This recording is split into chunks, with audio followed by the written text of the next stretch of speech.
ముందుండాలని తెలియజేయడం జరిగింది. ఈ సంఘటనకు సంబంధించి మరి ప్రభుత్వ పక్షాన వారి కుటుంబ సభ్యులకి అండగా నిలబడాలి. క్షతగాత్రులకు సంబంధించి ఇంకా కూడా ఎవరికి ప్రాణాపాయం ఉండకూడదని చికిత్సను వెనువెంటనే చేపట్టడం జరిగింది. 26 మంది కూడా మరి డాక్టర్స్ రిపోర్ట్ మేరకు స్టేబుల్గా ఉన్నారని తెలియజేయడం జరిగింది. మొత్తం 18 మంది మన రాష్ట్రానికి సంబంధించిన వారు, ఒక్కరు గుల్బర్గా ప్రాంతానికి సంబంధించిన వారు మృతి చెందినవారు. ముఖ్యమంత్రి గారు ప్రభుత్వం తరఫున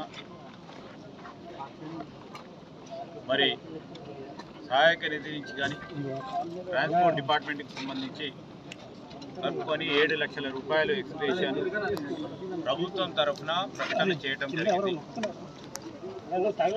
ఎవరైతే పేద వర్గాలకు సంబంధించిన వారు దాంట్లో ఉన్నారో కొంతమంది వచ్చి మాకు కొన్ని సంప్రదింపులు చేయడం జరిగింది.